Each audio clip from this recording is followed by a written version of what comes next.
into Battlestar Galactica? Like, what made you want to audition for this? Can I be really honest with you?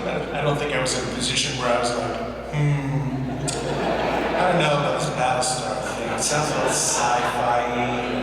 I think I'm gonna do this Gus Van Sant project instead. Actually, you know what? I like the sides. Let's try that. I'll throw them a bone. No, I definitely didn't have that luxury, nor do I now. But honestly, I read the sides. You know what the sides mean? Just the scenes that we're going to audition for. And I didn't have access. You didn't have access to the script, did you? No. Yeah, none of us. I went for Koala initially. Yeah, there was a lot of that, right? People were hopping around playing, auditioning for different characters. But I read the sides for Hilo, and the scene is her and I, our characters on the planet. I've been injured. It's not clear on the sides what the injury is, but I made a choice that he knew that he was going to die. But I didn't play it that way. I was just trying to make it okay for her. It was one of the, it's honestly, in 14 years of doing this professionally, I read that scene and instantly I was like, I can't wait to get in the room. I can't wait to get in the room. Like, I cannot wait to get in the room. Like, I'm going to do my thing. This is beautiful. I just had an instant connection to it. Wow. Jumping ahead, you know, going to the read-through and then seeing Edward James Olmos and Mary McDonald walk by, and me not even knowing they were in our project. Like, I was hanging out with a bunch of Vancouver actors, and I was like, oh my God, you guys, you just see Edward James Olmos and Mary McDonald just walk by. Oh my God, I wonder what they're shooting. And they all knew. And they're like, dude, they're the leads. I'm like, of what? And then, because Eddie's always been like one of my idols, I was terrified of the read-through. I was mumbling into my pages, and I swear to God, every time I looked up, he was like, Wait, he was at your read-through? He was at our read-through. Oh, read-through. The read-through, the table. Not the audition. No, the table read. I don't even remember that. I just talked too long. You gotta say No. Was it in Vancouver? Yes, it was at North Shore Student Lionscape. Terrible, my memory. God, I Grace. know, this is why it's like, what else happened? So I can go say it on the other panels, because I forget. So, when I gave you the read-through and Edward James Olmos and Mary McDonald, She's gonna be stealing my stories. Thank you so much. I hope you enjoy the rest of the series. It was really good. Hi there. Hi, Tahmoh. You were here back, I think, in 2010 or 2011. Yeah. And since then, I remember you from Castle. You were really good in that. But, Thank you. But recently, you and Will Sasso were amazing in that episode of Motive. Oh, thank you, brother. Thank you so much. And when Katee arrives, I did have a question for her, but just tell her that Dirk Penikett was always a better starback. Thank you very much. You tell her that, buddy. I'm scared of her. No.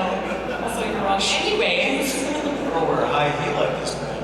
But you've been doing a lot of guest spots recently. I do kind of want to talk to you guys about what you're up to right now. So, Grace, there's a new episode tonight of Hawaii Five-0 airing, I believe, and we're like, you guys like Hawaii Five-0 fans here? Yeah, cool.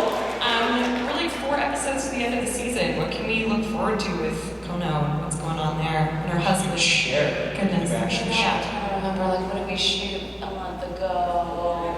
Probably some explosions, some arguments, you know, Scott being funny, Alex being aggro. Oh, sorry, bikini? Definitely a lot of guns. We do have some bikinis, but not in the foreground. We're on the beach. You might see some aircraft beached unexpectedly. Just bigger explosions, kind of more stuff. Just stuff that's been like, can they do that in TV? And you kind of can't, but we push the envelope a lot. We shoot on Sundays, and yeah, like we have another season coming up that we got picked up for. So Congratulations. is there something you like hope for Kono in the coming season that you would love to be able to do, like more surfing, perhaps? actually, surfing stuff is really fun, Cool. even though I can't surf. Because it was really sad. We had to do this thing where it had to look like she was surfing, and because we're always in such a rush, like sometimes it can look not, as slick, but we had this bit where I had to look like I was surfing, but I was really like kneeling on some board, and it's on the back of a Sea-Doo. And they're like, just make it look like you're surfing. Like, oh god, I hope no one really sees like a full frame of what I'm really doing. It's like so embarrassing. Yeah.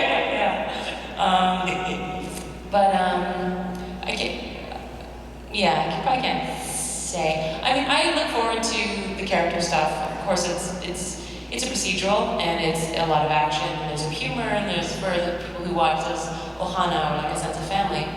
And of course, it's the beautiful backdrop of Hawaii. But at the same time, the stuff that I look forward to, maybe it's a little Battlestar in my bones, is I look forward to the character stuff. And that happens probably twice a year. So maybe 3 times if I'm lucky. And it's usually the work with my on-screen husband for Hawaii Five. Never as good as you though, babe. Sweet talker. Tahmoh, you've been working on with Geek and Sundry and the CBC Riftworld Chronicles. If you guys been watching that online, binging that, pretty cool. People have seen it, yeah. Yeah. No, that was a lot of fun. That was an opportunity to work with a dear old friend of mine who I went to acting school with, Erin Carplack. From Being Erica? Yeah. Who I never had the opportunity to work with. She was actually in that scene with Grace and I when Hilo gives his seat to Gaius. She was the aunt of boxing. So that's the only scene we've ever had together. And Erin's had a long career, she works a lot, so we got sent this quirky little strip called The Portal years ago, and I was like, this is actually pretty good. And Erin read it, and she said, they told Erin, they told Erin that they were friends with me, and that I would do it if she did it. So she said yes, and then they called me and said the same thing. They're like, we're friends of Erin's, and she's gonna do it if you do it. And I'm like, okay, well then, I guess I'm doing it. And then it was like the second day that we were working together. She's like, so how long have you known these producers? And I'm like, what are you talking about? They're your friends, aren't they? And she's like, ooh. They pulled a fast one on us. They were good. Well, we ended up doing Riftworld, which is a 8-part miniseries. The episodes are like 5 to 7 minutes long. It's comedy, man. It's about a wizard, a dimension-traveling wizard who ends up in modern-day Toronto, and he's a little out of place. He's a little lost. It was a lot of fun because I never get to do comedy. And, most of my friends and most people that I know me well have always been like, you gotta do comedy. You gotta do comedy. Like I can just choose and call up the casting directors and be like, so I've decided that I'm ready to do comedy. Where'd you get your hat? Oh, where did that come from? Is that what's happening? Seriously, your hat's really cute. I was wearing a hat like this the last time Katee, Sackoff and I did a show together in Australia.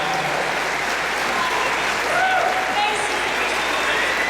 Katee Sackoff, everybody! Oh my gosh!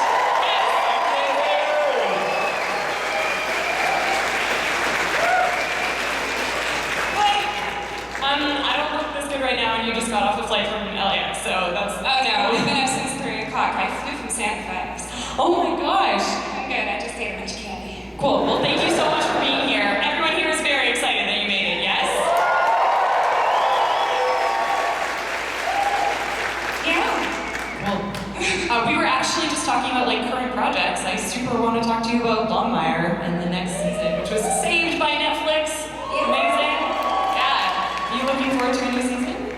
Yeah, no, we're having a good time. It's shocking that we're already on episode 5, so we'll be done really, really soon, which is so weird. It goes so fast when you only do 10, and You only do 10? yeah, we only do 10. But that's kind of ideal in some ways. You're pretty stoked. It took Carl longer to shoot Star Trek than it takes us to shoot a whole season. How weird is that? Yes. I saw you the night before. You went off to work. You're like a little kid. Nice. Well, let's take another audience question now that we have everybody here. Awesome. Hi there. Over here. Over here. Yeah. Hi. Oh, okay. Hey guys.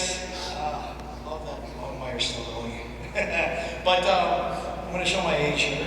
I really liked the old Battlestar Galactica, and I love the new series that you guys made. When you guys were preparing, did you guys have any exposure to the old stuff? Was there any? Because I know the first one was like campy. It was more like original Batman with Adam West, and then the new one. We did a military boot camp for a couple days, and when we were in the mess hall eating lunch, they put it up and we watched it. We watched a few episodes of the original, which I kind of loosely remember from being a kid too. So yeah, they made us watch it. It sounds so enthusiastic. They made us watch it. Made us watch it. I used to love it when I was a kid. I did. I was like 3, but I remember loving it. I had a Cylon action figure. Did you really? I did indeed. Really? You Yeah. have it? Yeah, I've never been sorry about that. He sleeps with it. Yeah, I still have it. Destined to fall in love. Aww. Yeah. Love me some Cylon. Yeah. That got weird, I'm sorry. Did you guys watch it as a kid as well, or was it sort of a new thing for you guys? I wasn't really allowed to watch much television unless it was educational. So if something was on, I'd be like, it's science, Mom! It's educational, see, it's like nature shows. That could have been space is educational. That could have flown. You know, alternate realities. How many women Dirk sleeps with?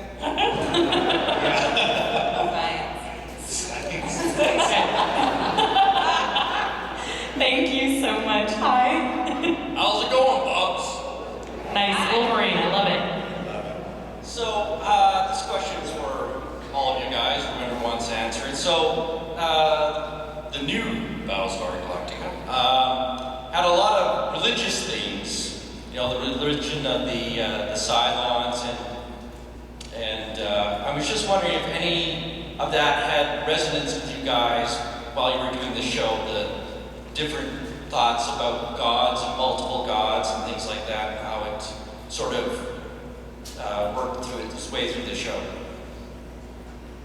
No one's jumping on this one. I've had 3 hours of sleep. Maybe just arrived. I think this is a good one for you to start with. Thank you. Real easy. Thank you. You know, I think that one of the cool things about Battlestar is no matter what you believe in or you know, how you identify yourself, there was somebody that you could identify with on the show. I loved that, and I loved that the religion aspect of the show was constantly pushing the envelope and really making you think. I mean, it made me think, you know, just reading the scripts. And so I was so tired. I'm like, yeah. But yeah, exactly. So that answers the question, right? Yeah, no, I mean, it was pretty amazing. I mean, to be a fly on the wall of Ron Moore's brain would probably make me explode. He's just one of the most intellectually well-read, beautiful, complicated minds, you know. Such a brilliant writer, isn't it? Yeah. You know, one of the beautiful things about the show is that you know, once the series started and got going, there wasn't really a clear bad guy. You couldn't help but sympathize with both sides and their actions, their motives, and why they were making their decisions.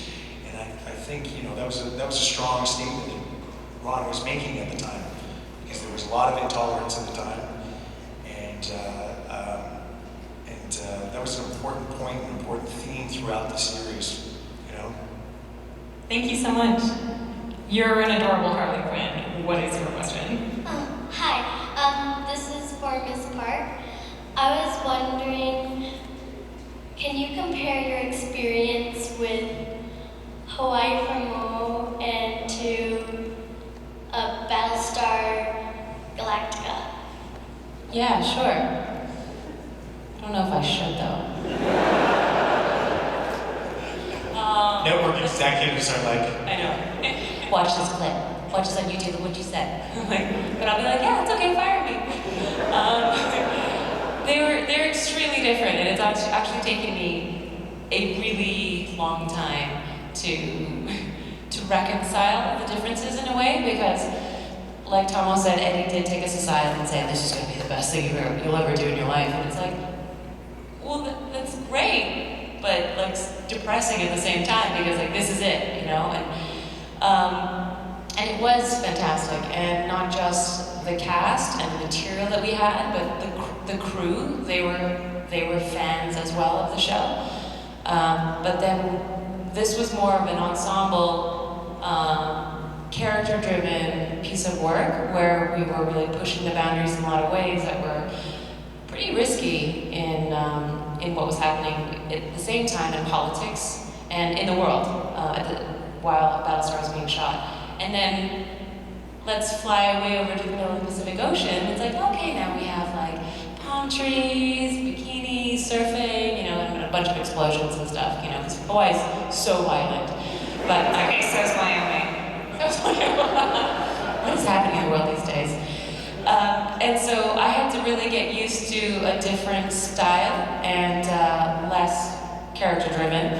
And really, you're servicing the A storyline, which is about a new kind of like bad guy or a new serial killer or something like that, which it was harder to sink my teeth into because a lot of the time I knew like in 40 minutes like we were going to find them and it was like over and then we'd have another person.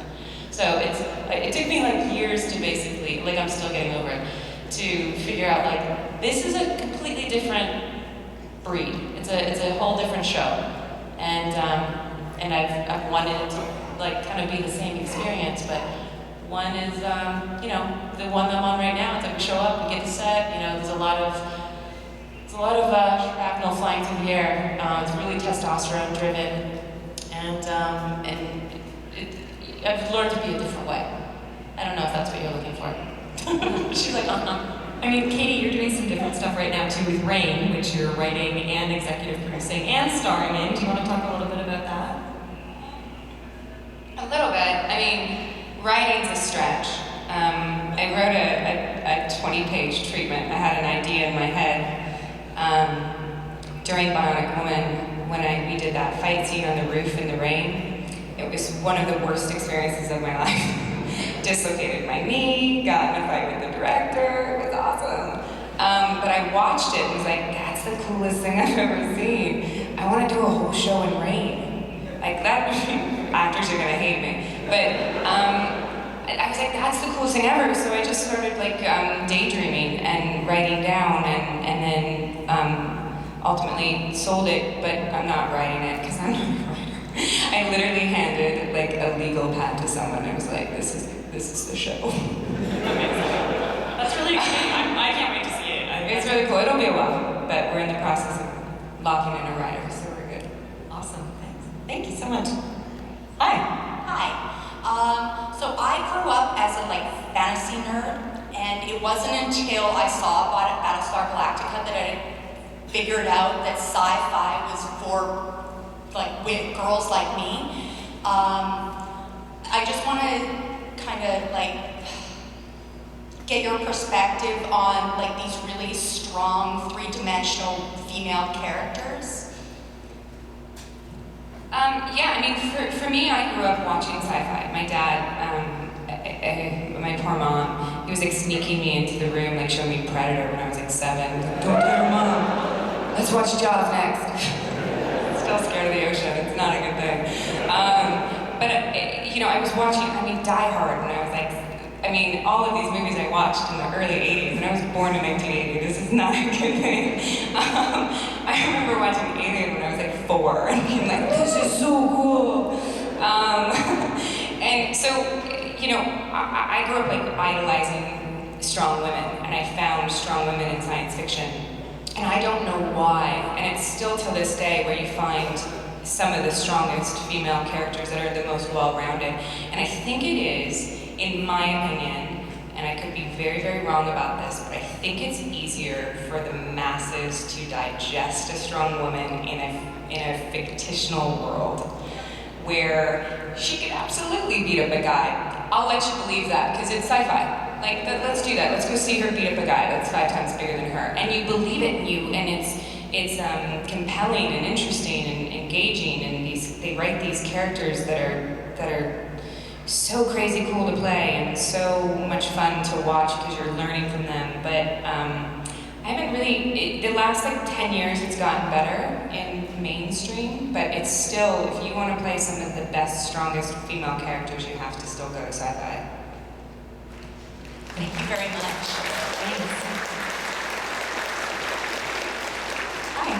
Hi, this is for Grace Park first. I was just wondering if you had a favorite version of Sharon that you played, and then for Tahmoh and Katee, which version of Sharon was your favorite? How about Sharon? I would say that the two main versions would be Boomer and Athena. And so, obviously we started with Boomer, and she was so conflicted.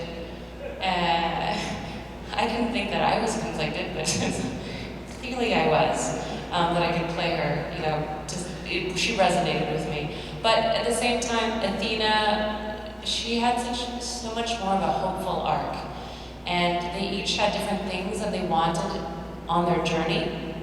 It was definitely a bit of a tragedy that Boomer, died in that way. But, I think in many ways people felt like it had to happen. But because of what Athena pushed through and what she was against, and what she ended up conquering and becoming a part of a family and being a part of, with the humans, which is, in a lot of ways, Boomer wanted that too. I think, for me, it was great to play Athena. But it was really wonderful to have the opposition in that way. One of my favorite scenes was the one where I got to play Boomer and Athena together. And just the differences with them and to be able to have that interaction between them. So, Athena. Yeah, she did a fantastic job. And what a task. You mentioned it before, having to play different versions of the same character. There were subtle differences, man. As the show went on, they gave Grace more opportunity to do that too. And she really started, fleshing the two of them out. Not just with Exceptional Ready, she was doing her own thing. She was doing you could see the subtle differences between the characters, and then they became more prominent. It was obvious how, they were genetic models of the same model, but they were so different. And that's one thing interesting about the show is all the characters grew as we did in life. We were a lot of us, the younger cast were relatively new in our careers when we were starting off, and there was some major growth that happened in that show. The Brits between them had like 5 kids, people got married, there was divorces, breakups. We went through a lot of stuff in the 5 years that we worked together. It was pretty incredible, man. And again, that's where it's kind of bonded us for life. I'm going off track here, but Athena, easily, that's the one I married, that's the one I wanted to end up with, and that's my baby mama. I love her. She's a good old girl. A little disturbing to say Boomer. I actually liked Boomer. I did. I think that my character had the most interaction with Boomer, so I think that that's probably the only answer I have, really. Yeah. Awesome. Thanks. Thank you so much. Hi. Hi. So the show is very emotional, and I'm just wondering what was the hardest one emotionally for the hardest scene for you guys to shoot? Oh God, for me, it's such an easy answer for me. So right before we filmed was it our last season when Truco got hurt? Right before our last season, Michael Truco was in a really bad car accident and they didn't know if he was gonna walk again. So they put him in a bathtub. That's where they got the idea.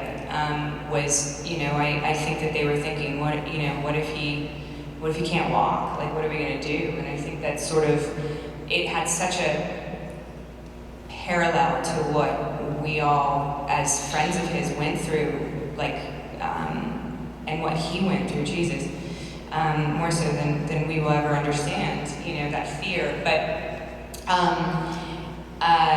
they just got that idea from that. So that last scene when Starbuck was saying goodbye to Anders,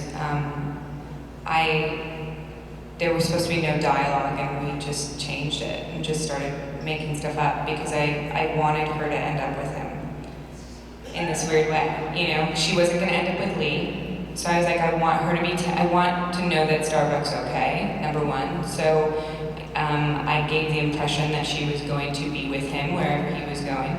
And not only that, that moment that we had those tears that I was crying were literally just dropping into the bathtub.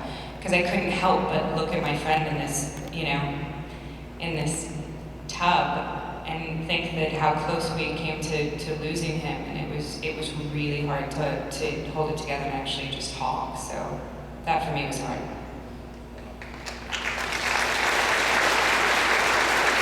For me, same easy answer was when, he goes, Tyler, where are you?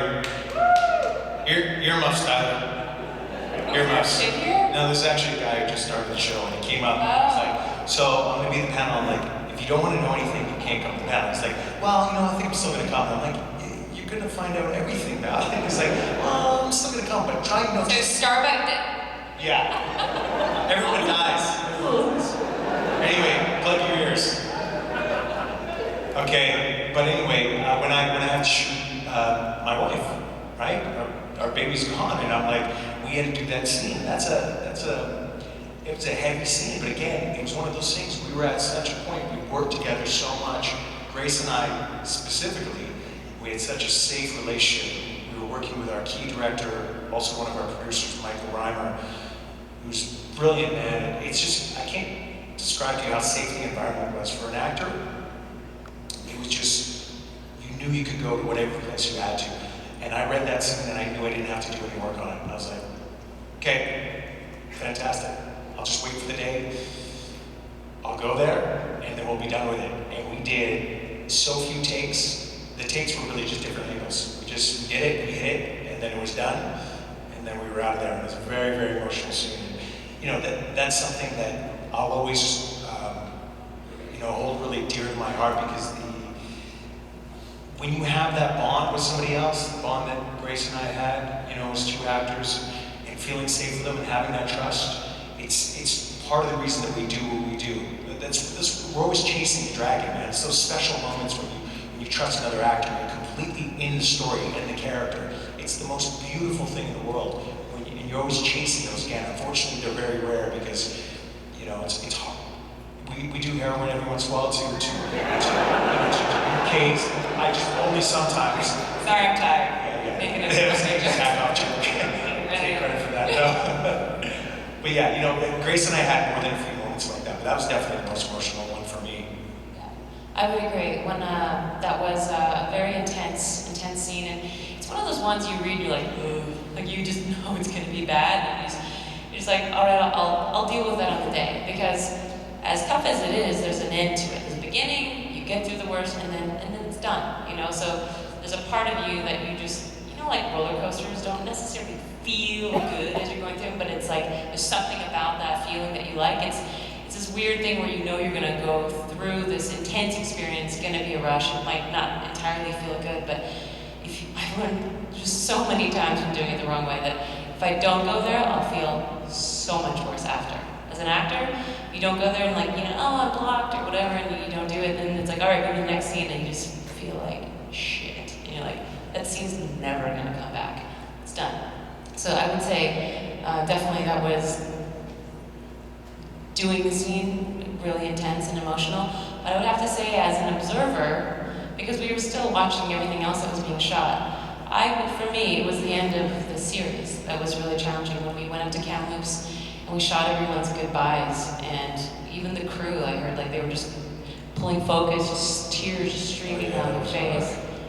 It was just like an emotionally intense time, but I felt like it was garnered. It was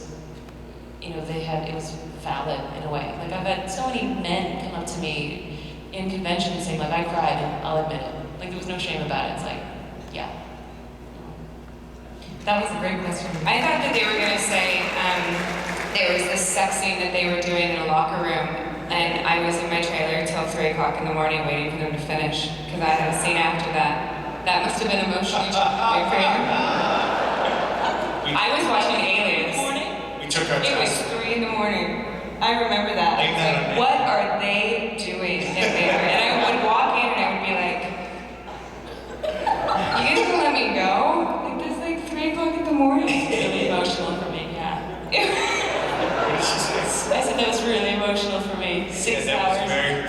very emotional. Really actually difficult. 6 hours, 16. It was a lot. Like, have you seen this guy? It was so tough. Oh, it was Me next. If you saw me running around in that sock, let me tell you, there's nothing sexy about that. I'm like, for the camera crew, okay, you guys ready? It's just hanging there. It's soft. I got Tahmoh, stop doing that, stop it. The whole camera department was so upset at me. Get out of the way, okay, get out of the way, there's Grace, okay.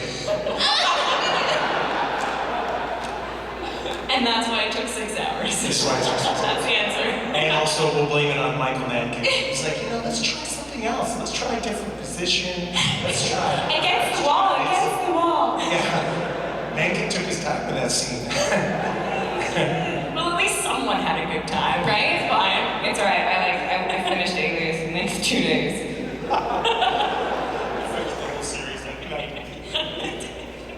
Thank you. Hi. Hi. We were just wondering if you read for the scenes, if you knew in advance when you turned into a fracking toaster. I wasn't one. You knew that's me. I was the only one. Not it. Well, actually, initially, yeah, I did. Initially, when I first read for Battlestar, like I mentioned before, I went for Duala. And then after that, they said, okay, come back and read for Starbuck. And so that's where I met Katee at this screen test in Los Angeles. So I actually hadn't read for Boomer, because we went for it, and then ultimately, that's at the same time we also, I don't know if that's where you met Jamie Bamber, but they were casting Starbuck and Lee, Apollo at the same time. So after that, they told me I had Boomer, and I was like, I was super bummed out, because I wanted Starbuck. Of course, I would have never been able to play Starbuck anywhere close to what Katee Sackoff did. So happy that you gave me that. But at the time, I didn't know, so I hadn't really read for Boomer, and I didn't know the series well enough. And so I think there was a buyer command or something, so I didn't even really know what that meant. So I had read it and not even known she was a fracking toaster until later, and then I was like, why did they change this? Did they change this because they hired? What does that mean about me? Do I give off this vibe? Like, I didn't know what it was, and I was there the whole time, and I just missed it. Yeah. Is it a racial thing? Like, I just don't know. Yeah, it's just very racist, but Yeah. I'm cool with that. No, it's about me. Women. Yeah. Robots. Again, most of us got cast. We hadn't read the script. We hadn't read the You script. didn't read the script? You read the...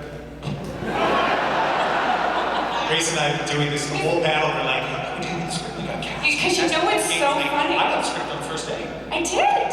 No, I got the script over Christmas, and I read it on a plane, and I went in, and I auditioned like 7 stupid times, because they kept going, she's too young, she's too girly, this isn't gonna work, and I was like, whatever. When I got the role, well, I did wear heels to the audition, let's be honest, I did. And then I walked out, and I was with my parents, and they were visiting in LA, and after I got the role, because I read the script, I looked at my parents, and I went, I hope they cast that Grace girl as Boomer. I did, I told my parents. Yeah, true story, ask my mama. They did, yeah. Because it was one of those weird things. I was like super conflicted and screwed up, yeah. You're right. I'm right. Racist. They should, really toss her a bone, because she was really nice, and it was really hard for her. It's really hard, to be, what is she, Chinese? Live in Vancouver. It doesn't matter. She's Asian something. Oriental things. Sorry, I don't know if this is too much. On Hawaii 5-0, there's like so many Asians in Hawaii, actually, and then Polynesians and Samoans and stuff. And so lately we're on a kick of like everything being racist. It says something and it's like, that's racist, buddy. Like, that's just not cool. Grace, you want to go over for dinner tonight? That's racist. Because they're Japanese food. Right? I'm not Japanese. Okay, next question. Next question. Hi. Hi, guys. Alright.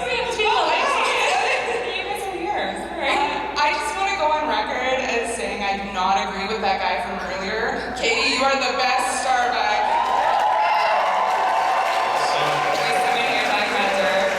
You weren't here for that, so we'll just talk Okay, he about said that, and we're all like, did you say that the wrong way? Like, I feel like you didn't mean that. I really do. It's alright. Okay, so my question is, I'm sure you guys get this all the time. What is Starbuck? What happens to Starbuck? But I want to know specifically from each of you, what do you think Starbuck is? She was my best friend. And she disappeared. It's true. We were really good friends. We were workout buddies. We were good buddies. We were good buddies. I don't even know what she was. I didn't really, I thought about it less than everybody else did. I would better not to think about it. Yeah, because It screw things up. I just show up, say my lines, cry a little. I don't know. I think she was like an angel or something. She had to have been, because she wasn't, sorry. It's racist, she didn't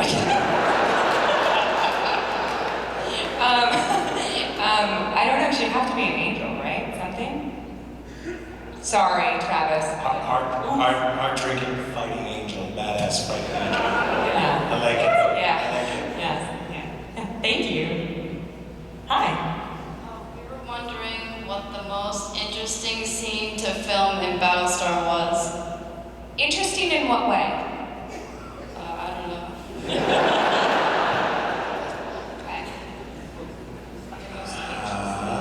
What about, was there a particular time that it was like difficult to get through a scene because, I don't know, it was hard, you were laughing a lot? Like, did you ever have those moments where you just like couldn't take a scene seriously? I'll tell you, in our last week, we had so much, they ambitiously, we had so much left to shoot that we were so tired. We were doing like 17-hour days. I remember the three of us, we had like amazing, like badass machine guns and stuff. But we were so cross-eyed tired. Kate was, at one point, she was on this whole like vegetarian thing, and she had like carrots where her bullets were supposed to be. She was just like snacking, she's holding like a big gun, and she's like, carrots. Carrot? You guys want a carrot? Then we start the scene sometime, there'd be carrots in the Like, Katie, carrots. Do the scene anyway. We were just all a little manic, like giggling manically over the stupidest things. Like now. We were tired, but there was a lot of laughing going on. You know what was beautiful about that is we were so exhausted, but we were like, this is it, man. This is the home run. We're gonna enjoy every single second of this. Yeah. Yeah. Yeah. There's a picture of me asleep on my machine gun. Yeah. In the corner on a Fernie blanket, which is a moving blanket, and they use them for like sound and Half-eaten carrot hanging out of your mouth. asleep on my machine gun. I didn't realize that Fernie pad is actually from furniture pad. I was like, Oh, that makes sense. Moving furniture. Or, you know, carrot platter. did you know that most homes have at least one of them in them? Like, we steal them from moving companies? Oh, each one of your homes. Well, I was like, really, America? That is How so many Fernie pads out there? Right, we're American, we just steal shit. I have one now. Stolen. It's alright. Now I'm gonna make really inappropriate jokes. Thank you, Alex. Okay, hi there. Hi, just first of all, thanks so much for visiting us. We all appreciate it a lot. Thank you. So, Battlestar Galactica, obviously for us fans, was an extremely complex and multifaceted show. We had a lot to take in, but I'm wondering, as actors, as you were part of this story, and especially in like the last quarter of the show, building up towards this ridiculous, mind-blowing ending, how did it sort of affect you guys? Did it sort of change how you thought about things, or did it just sort of, you know, like what sort of really changed you, stuck in your head? Well, if I'm understanding, because that was a long-winded, if I'm understanding, it was great, but I'm not quite sure that I understood the question. But how did things change when we knew that we were coming to the end? Like is How that? have they changed us? Like, how did the show maybe change you guys? Yeah. Well, I mean, you know, for me as an actor, it gave me so much more confidence because the places that we had to go in the show were you know, very, very demanding, more demanding than a lot of actors will ever have in their career and so forth. And some of the best work I've ever seen was on that show. It was astounding, man. I was such a fan of the show, and I think most of us were. We would often watch each other's work. You know, we'd watch each other's scenes. We knew there was good scenes, because we'd read the episodes, we'd be so into it, we'd be like, okay, and you knew a big scene was coming up. If you weren't busy, you'd go and watch the scene if you could, because, it was just, there were so many incredible actors on the show. Like, the two of these did work that regularly moved me. Sometimes I forget that I was in the scene. I'd be just watching the scene like, and then everyone would be looking at me and I'm like, okay, listen, sorry guys, let's try that again. Because that happened. Like, I wept like a small child so many times in the show, watching my fellow actors work. Like, it was just beautiful, powerful work. So it changed me. Everything that happened in the show was a positive thing. It made me a better artist, a better actor, a better friend, and yeah. I think for myself, I didn't realize, like, I remember when I wrapped season 1 that I had they didn't fire me. And I didn't even know that I was worried about that. But then there was a point when the writer's strike happened, and the show could have ended there, because it was actually the episode that they find Earth, but the charred Earth. Sorry, Tyler. Shouldn't be here. We called you Travis. Yeah, all right. Wait, So, there was, when we find that, like, it was, and plus Eddie almost only says things that turn out to be true, had said, like, be ready, this is the end. And so I was like, oh, geez, this is the end, of the entire series. And it wasn't just sort of some random episode, it could have been the end of the whole show.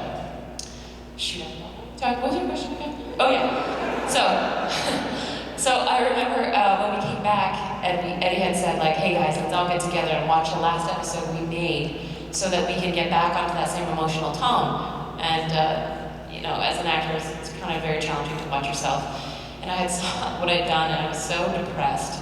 I was like, that's the last thing I've done, and I'm like, I can't even use it like, well, that was like months ago, and it must have gotten better since then. So at that point, for myself, I realized that I had done everything that I could, that I sort of best knew from class, from, on-set experiences, whatever, and I just said, fuck it. Like, I just couldn't do that anymore, because, like, everything that I did, and that was the best, and that's what it looked like, so I was like, fuck it, I can't, I had to do something totally different, and so I just threw out everything that I knew. Basically, I think I stopped acting from my head.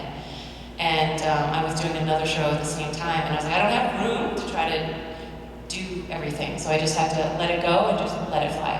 And so I felt like, for me, that was the only time I really sort of let go a little bit. So I changed by not doing so much stuff intellectually and just letting it happen.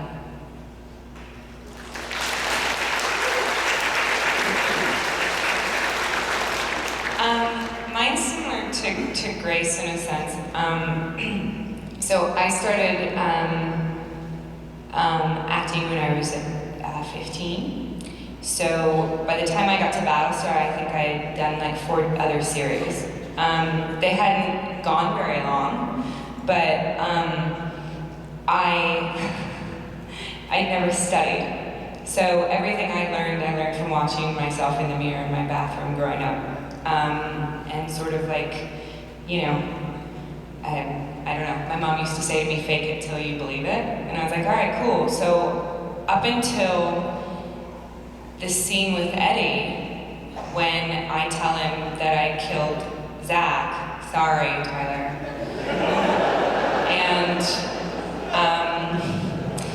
And then I go out of the room, I walk out of the room, I think it was like episode 4 of season 1, and I covered my head and was like sobbing. I literally, up until that moment, had just been acting what the emotions felt like, because I didn't really know how to do it. I just was faking it. And in that scene, Eddie came up to me, because I was like messing around between takes, which I still do, but whatever. But he came up to me and he goes, if you would try this much, you would amaze yourself. And I was like, oh. I think I should try. I'm gonna do that. What's he mean? I don't know, what does he mean? What does he mean? What do you mean by try? Because I'm faking it really well up to this point. And so he was like, listen, just listen to me. Listen to what you're saying. And I was like, okay, cool. And we did the next take and I listened and I stopped and I realized in that moment, holy shit, what did Kara do? And I actually felt her pain. And in the back of my head, I literally went, holy shit, I'm doing it. And I was like, get out of your head, get out of your head, just keep going, just give it this much, Katie. And I remember walking out of that scene going, oh my God, I'm acting. Like I actually did this. And the sad thing is that I think I've been working for almost 10 years up to that point. And that moment changed my career because I was like, oh, that's what it feels like to fake an emotion when you actually feel it. Cool. It's beautiful. So. Well, I know Battlestar Galactica has changed all of us in a lot of different ways. Thank you guys so much for being here. Is there any last thing you want to say to your fans who came out tonight? Well, thank you guys. It's incredible. This is a beautiful crowd. I'm personally just, it's so nice. It's so nice to come and meet you guys again, and you guys' support has been incredible over the years. It's been a while. It's good to see that you're still involved. And you're still getting people to watch it. Awesome.